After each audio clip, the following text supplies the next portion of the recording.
നല്ല ക്വാളിറ്റി ഉണ്ട് കേട്ടോ. ചീത്തയായിട്ടൊന്നും ഇല്ല കേട്ടോ. നല്ല ഓക്കെ ഓക്കെ. നമ്മുടെ ഷെർവിന് നോക്കുന്നുണ്ട്. എങ്ങനെയുണ്ട്? പാൽ ഉൽപാദനം കൊള്ളാം. നമ്മൾ പറയുന്ന രീതിയിൽ നല്ല അഡ്ജസ്റ്റ് ചെയ്ത് തരുന്നുണ്ട്. ക്വാളിറ്റി നല്ല ക്വാളിറ്റിയാണ്. അപ്പൊ നമ്മൾ വേറെ പലയിടത്തുനിന്നും എടുത്തിട്ടുണ്ട്, എല്ലായിടത്തും നമ്മൾ എടുത്തിട്ടുണ്ട്. ഇപ്പൊ നമുക്ക് നല്ല തീറ്റ തരുന്നത് വിഷ്ണു ട്രേഡേഴ്സ് ആണ്. അതുകൊണ്ടാണ് അവിടെ നിന്ന് എടുക്കുന്നത്. ചേട്ടാ, ഈ ബിയർ വേസ്റ്റ് കൊടുത്തിട്ട് എങ്ങനെയുണ്ട്? പോത്തിന് കുഴപ്പമില്ല ആണല്ലേ? ബിയർ വേസ്റ്റിനെ കൊടുക്കുന്ന ഇവിടെ അങ്ങനെ മിക്ക ആൾക്കാരും ബിയർ വേസ്റ്റിന് കൊടുക്കും. നമ്മളിപ്പോ നിൽക്കുന്നത് തിരുവനന്തപുരത്താട്ടോ.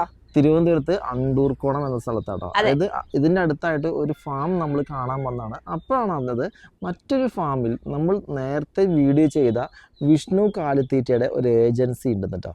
അന്ന് ആ ഒരു വിഷ്ണു കാലിത്തീറ്റയുടെ ആ ഒരു വീഡിയോ ചെയ്തപ്പോൾ ട്രിവാൻഡ്രത്തുള്ള പലരും നമ്മളോട് ചോദിച്ചിട്ടുണ്ട് ഇതിന്റെ ഏജൻസി എവിടെയാണ്. അന്ന് നമുക്ക് വ്യക്തമായിട്ട് ഈ ഏജൻസിനെ കുറിച്ച് വ്യക്തമായിട്ട് ഒരു ധാരണയില്ല. അതുകൊണ്ട് തന്നെ നമ്മൾ വിഷ്ണു കാലിത്തീറ്റയുടെ ആ നമ്പറാണ് കൊടുത്തിരുന്നത്.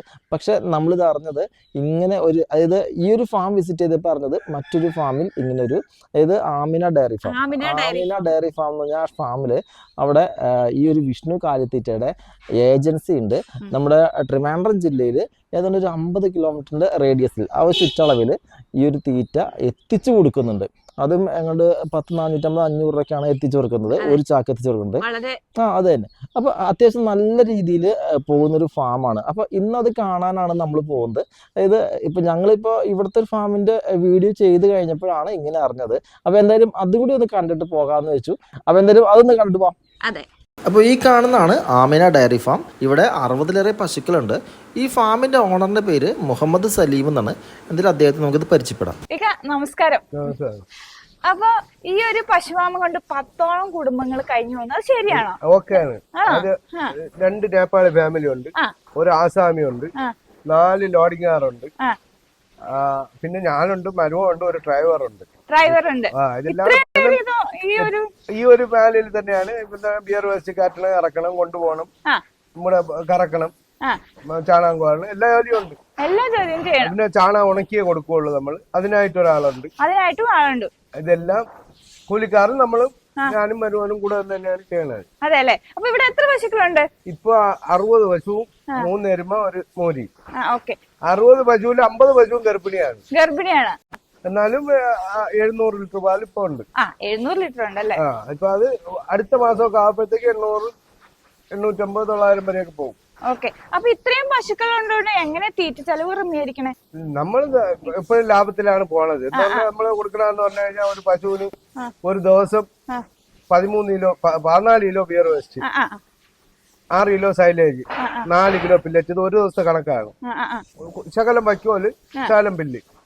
ഇതാണ് ഇവിടുത്തെ തീറ്റക്രമം. അതുകൊണ്ട് എനിക്ക് ശരാശരി കൂട്ടുന്ന ഫാമിനകത്ത് 30% ലാഭമാണ്. അതെല്ലേ? തുടങ്ങിയ കാലം പോലും അങ്ങനെ തന്നെ. അപ്പൊ തീറ്റ തീറ്റ നമ്മള് ബിയർ വേസ്റ്റ് പറഞ്ഞ പാലക്കാട്ടിൽ നിന്നാണ്, വിഷ്ണു ട്രേഡേഴ്സ്.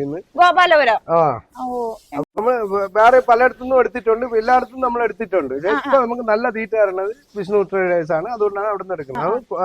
2-3 കൊല്ലം കൊണ്ട് സ്ഥിരമായിട്ട് അവിടെ നിന്നാണ് എടുക്കുന്നത്. നല്ല സാധനം പറയും പോലെ തരും. എങ്ങനെയുണ്ട് പാൽ ഉൽപാദനം കൊള്ളാം. നമ്മൾ പറയുന്ന രീതിയിൽ നല്ല അഡ്ജസ്റ്റ് ചെയ്ത് തരുന്നുണ്ട്. ക്വാളിറ്റി നല്ല ക്വാളിറ്റിയാണ് ഇപ്പൊ തരുന്നത്. അപ്പൊ ആദ്യം കൊടുത്തന്നെ ആദ്യം വേറെ ഫീഡല്ലേ വേറെ പലയിടത്തുനിന്നും എടുത്തിട്ടുണ്ട്. കറ് കയറാനൊക്കെ ഇരിക്കും, പശുക്കൾ തിന്നാതെ വരും, ഗ്യാസ് കയറും, കപ്പ കൂടിയിട്ട്. ഇത് പറഞ്ഞ ഒരു കുഴപ്പമില്ല. ദിവസം 20 ചാക്ക് എനിക്ക് വേണം. 20 ചാക്ക് ഇവിടുത്തെ എന്റെ പശുക്കൾക്ക് വേണം ദിവസം. 5 ദിവസത്തിലൊരിക്കൽ ലോഡ് വന്നു കഴിഞ്ഞാൽ 100 ചാക്ക് 120 ചാക്ക് ഇവിടെ എടുക്കും. അതെ. അപ്പൊ നേരത്തെ പഴയ തീറ്റ കൊടുത്തില്ലേ, അതിനേക്കാളും കൂടുതൽ പാലുൽപാദനം കിട്ടും. പാലുൽപാദനം ഉണ്ട്, തീറ്റ ക്വാളിറ്റി ഉള്ള പശുക്കൾ മിച്ചം ഇടുന്നില്ല. അതായത് കണ്ട നല്ല ക്ലീൻ ആയി കിടക്കുകയാണ്. ഒറ്റ ബാക്കി പോലും ഇല്ല, ബാക്കി ഇടൂല. അതൊക്കെ ഭയങ്കര ഇഷ്ടമാണ്. അപ്പൊ ഇക്കടെ അനുഭവമാണ് പറഞ്ഞല്ലേ? എന്റെ അനുഭവമാണ് പറഞ്ഞത്. ഇപ്പൊ ആൾക്കാർ നഷ്ടം എന്ന് പറഞ്ഞാൽ അവർ പറയണത് ഉള്ളത് നഷ്ടം തന്നെയാണ്. ഒരാൾ പറയും പരുത്തി വാങ്ങിച്ചോട്, ഒരാൾ പറയും ജേഴ്സി വാങ്ങിച്ചോട്, ഒരാൾ പറയും തവിട് വാങ്ങിച്ചോട്. ഇതൊക്കെ കൊടുക്കുമ്പോ നഷ്ടം വരെ തന്നെ ചെയ്യും. അതെല്ലാം 30 രൂപ 35 നമുക്ക് ബിയർ വെച്ച് വന്ന് 900 രൂപ വരണുള്ളൂ. അതെല്ലേ? അപ്പൊ ഒരു ചാക്കിന് എത്ര വില വരും? നമ്മൾ പറഞ്ഞ 45 കിലോ 500 രൂപ. 500 രൂപ.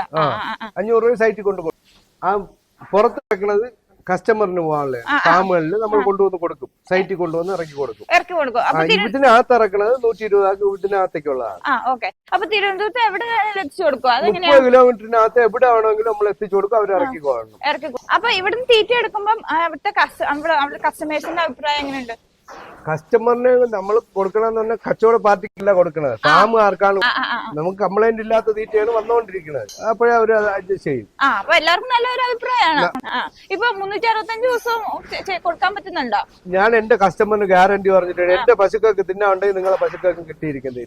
ഇക്കടെ പശുക്കൾ കാണുമ്പോൾ തന്നെ അത്യാവശ്യം നല്ല പശുക്കളാണ്. പശുക്കളെല്ലാം ആരോഗ്യമായിട്ടിരിക്കും. പിന്നെ തൊഴുത്തിന്റെ വൃത്തിയുണ്ട്, മെയിനായിട്ട് തൊഴുത്ത് എപ്പോഴും വൃത്തിയാണ്. ഇപ്പൊ 2ാമത്തെ പ്രാവശ്യം ഇന്നത്തെ കുളിപ്പ് നടക്കുന്നുണ്ട്. ഇനി ഉച്ചയ്ക്ക് 1 മണിക്ക് ഒന്നുകൂടെ കുളിപ്പിക്കും, വൈകിട്ട് 5 മണിക്ക് വീണ്ടും ഒന്നുകൂടെ കുളിപ്പിക്കും. പശുക്കളെ തേച്ച് കുളിപ്പിക്കാറേ ഇല്ല, വെള്ളം അടിപ്പ് മാത്രമേ ഉള്ളൂ. അതൊക്കെയാണ് പശുക്കൾ വൃത്തിയായിട്ട് തന്നെ ഇരിക്കണം.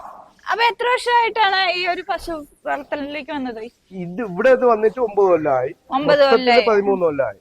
എങ്ങനെയുണ്ടായിരുന്നു പശു വളർത്തലിന്റെ അനുഭവങ്ങൾ നമുക്ക് വേണ്ടി ലാഭമായിട്ടാണല്ലേ ഇതിലോട്ട് ഇറങ്ങിയത്. ഒരു പശുവിൽ തുടങ്ങി, അത് കഴിഞ്ഞ് വീണ്ടും 5 പശു കൊണ്ടുവന്നു, പിന്നെ 3 പശു കൊണ്ടുവന്നു. അങ്ങനെയൊക്കെ നിന്ന് വീട്ടിൽ 27 പശു ആയപ്പോഴാണ് പിന്നെ ലൈസൻസ് എടുക്കാനൊക്കെ വേണ്ടിയാണ് ഇവിടെ വന്നു തുടങ്ങിയത്. നമ്മളെ സ്വന്തം സ്ഥലം തന്നെ. അപ്പൊ ഈ ലോറി കാണുന്ന ലോഡ് എന്താണെന്ന് അറിയണ്ടേ? ഇത് ഗോപാലപുരത്ത് നിന്ന് വന്ന വിഷ്ണു കാലിത്തീറ്റ കേട്ടോ. അപ്പൊ ഇത് ഇറക്കുന്നേ ഉള്ളൂ. അപ്പൊ അതൊക്കെ നമുക്ക് കാണാട്ടോ. പിന്നെ ഈ തീറ്റ ഇവിടെ ഇറക്കിയേക്കണം, ഇവിടെ ഏജൻസി ഉള്ളത് കൊണ്ടാണ്. അപ്പൊ കർഷകർ ആവശ്യമുള്ള തീറ്റ ഇവിടെ നിന്ന് എടുത്തോണ്ട് പോകുന്നതാണ് പതിവ്. ഇനി ഇവിടെ പശുക്കൾക്കുള്ള തീറ്റ മിക്സ് ചെയ്യാൻ പോവാണ്. ഇത് ഇവിടെ ഒരു ചാക്ക് പൊട്ടിച്ചിട്ടുണ്ട്. ഇത് അതെ 4-5 ഉണ്ട്. ഇതാണ് ബിയർ വേസ്റ്റ്. ഞാൻ നോക്കട്ടെ, ഈ പൊട്ടിച്ച് താഴെട്ടേക്കണം നോക്കാം. അതെ, ഇതാ നല്ല ക്വാളിറ്റി ഉണ്ട് കേട്ടോ. ചീത്ത ആയിട്ടൊന്നുമില്ല കേട്ടോ, നല്ല ഒരു നമ്മുടെ ഷെർവിന് നോക്കുന്നുണ്ട്. എങ്ങനെയുണ്ട്? അപ്പൊ ഈ കാണുന്ന പേരില്ലാത്ത ഈ ചാക്ക് എന്ന് പറയുന്നത് വിഷ്ണു കാറ്റൽ ഫീഡിന്റെ അതെ ബിയർ വേസ്റ്റ് ആണ്. അങ്ങനെ ഇരിക്കുമ്പോഴാണ് അവിടെ ഇരിക്കണം നമ്മുടെ കാറ്റൽ ഫീഡ് ഇവിടെ ഇരിപ്പുണ്ട് കേട്ടോ. വിഷ്ണു കാറ്റൽ ഫീഡ് ഇവിടെ ഇരിപ്പുണ്ട്. ഇത് മിക്സ് തീറ്റ, നമ്മൾ അന്ന് കണ്ട തീറ്റയാണ്. അപ്പൊ ഈ കാണുന്ന വണ്ടിയിലകത്ത് വന്നേക്കണം. ഇത്രയും ചാക്ക് ഇതിപ്പോ സെയിലിന് മാത്രമായിട്ട് ഇവിടെ എടുത്തു വെച്ചിരിക്കുന്നതാണ്. ഇവര് ഏജൻസി ആയതുകൊണ്ട് ഓരോരുത്തർക്ക് ഓരോ കർഷകർക്ക് അത് എത്തിച്ചു കൊടുക്കുകയാണ് ചെയ്യുന്നത്. ഇത് ഇന്ന് തന്നെ പോകും. ഇന്ന് കാലത്ത് വന്നതാണ്, ഒരു 6:30 ആയപ്പോ വന്നതാണ്. പിന്നെ സലീമിക്കയുടെ ഈ ഒരു പശുഫാം ഉണ്ടല്ലോ, വിഷ്ണു കാറ്റൽ ഫീഡിന്റെ ഒരു ഏജൻസി ആട്ടോ. അതുകൊണ്ട് തന്നെ ട്രിവാൻഡ്രം ജില്ലയില് 30 കിലോമീറ്റർ ചുറ്റളവില് ഈ ഒരു വിഷ്ണു ട്രേഡേഴ്സിന്റെ ഈ ഒരു കാറ്റൽ ഫീഡ് എവിടെയും കിട്ടും. അപ്പൊ ഈ വിഷ്ണു കാറ്റൽ ഫീഡ് ഈ ഒരു പശുക്കൾക്ക് കൊടുത്തിട്ട് എങ്ങനെയുണ്ട്, അതായത് അവരുടെ ഹെൽത്ത് ഒക്കെ ഓക്കെ ആണെന്ന് നമുക്ക് നോക്കാട്ടോ. അതാ ഈ കാണുന്ന HF പശുവാണ്. സാധാരണ നമുക്ക് എന്താ പറയാ, അവരുടെ പാലുൽപാദനം കൂടുതലുള്ളതുകൊണ്ട് തന്നെ പെട്ടെന്ന് ക്ഷീണിക്കുന്ന പശുവാണ്. പക്ഷെ ഒരു പ്രശ്നങ്ങളുള്ള ആള് മോഴയാണ്. ദാ ഈ കാണുന്നതും HF തന്നെയാണ്. അത്യാവശ്യം നല്ല ക്വാളിറ്റി ഉള്ള പശുക്കളാണ്. ഇവർക്കൊക്കെ ഈ ഫീഡ് കൊടുത്തിട്ട് അത്യാവശ്യം നല്ല ഇതേണ്ടത്. ആ കാണുന്ന പശുവൊക്കെ നല്ല ഹെൽത്തിയാണ്. പിന്നെ ഇതേ ആ കാണുന്ന വിഷ്ണു കാറ്റൽ ഫീഡിന്റെ ലോഡ് വന്നതാട്ടോ. അതെ, അതിപ്പോ ആ ചേട്ടന്മാർ അങ്ങോട്ട് ഇട്ടുകൊണ്ടിരിക്കുകയാണ്. പിന്നെ ഇതിനകത്ത് ഇപ്പൊ അട്ടിയിട്ട് വെക്കുന്നത് ഈ ഒരു ഫാമിലേക്ക് ആവശ്യമുള്ള ആ ഒരു കാറ്റൽ ഫീഡാണ്. ചേട്ടന്റെ പേരെന്താ? എന്റെ പേര് സുരേഷ്. ചേട്ടാ ഈ ബിയർ വേസ്റ്റ് കൊടുത്തിട്ട് എങ്ങനെയുണ്ട്? പോത്തിന് കുഴപ്പമില്ല ആണല്ലേ? ബിയർ വേസ്റ്റ് കൊടുക്കുന്ന ഇവിടെ അങ്ങനത്തെ മിക്ക ആൾക്കാരും ബിയർ വേസ്റ്റിന് കൊടുക്കുന്നത്. അപ്പൊ ഇത്രയും സമയം നമ്മൾ കണ്ടുകൊണ്ടിരുന്നത് ആമിന ഡയറി ഫാമിന്റെ കാഴ്ചകളാണ്. ഇവിടെ ഈ ഒരു ഡയറി ഫാം വിജയിക്കാൻ കാരണമായ തീറ്റ എന്താണെന്ന് വ്യക്തമായിട്ട് പറഞ്ഞു കഴിഞ്ഞു. അതായത് വിഷ്ണു കാറ്റൽ ഫീഡിന്റെ ബിയർ വേസ്റ്റ് ആണ് ഇവിടെ കൊടുക്കുന്നത് കേട്ടോ. അപ്പൊ അതാണ് ഏറ്റവും കൂടുതൽ കൊടുക്കുന്ന തീറ്റ. അതുകൊണ്ട് തന്നെ ഈ ഫാം വളരെ ലാഭത്തിലാണ് പോകുന്നത്. കിട്ടുന്നതിന്റെ 30% ലാഭം എന്ന് പറഞ്ഞാൽ 30% കേട്ടോ. അതിന് കാരണം ഈ ഒരു തീറ്റയാണ് കേട്ടോ. അപ്പൊ ട്രിവാൻഡ്രം ജില്ലയിലുള്ള ക്ഷീരകർഷകർക്ക് ഈ ഒരു കാലിത്തീറ്റ കിട്ടാൻ വേണ്ടി ഈ ഒരു ആമിന ഡയറി ഫാമിനെ കോൺടാക്ട് ചെയ്താൽ മതി. അപ്പൊ ഇവിടുത്തെ കോൺടാക്ട് ഡീറ്റെയിൽസ് എല്ലാം ഞങ്ങൾ കൊടുക്കുന്നുണ്ട്. അത് മാത്രമല്ല ഗോപാലപുരത്തുള്ള വിഷ്ണു കാറ്റൽ ഫീഡിന്റെ കോൺടാക്ട് നമ്പർ നമ്മളോട് കൊടുക്കുന്നുണ്ട്. അപ്പൊ ഇതോടെ ഞങ്ങളുടെ വീഡിയോ വൈൻഡപ്പ് ചെയ്യാണ്. അടുത്തൊരു വീഡിയോ കാണാം. അതുവരെ ബൈ ബൈ.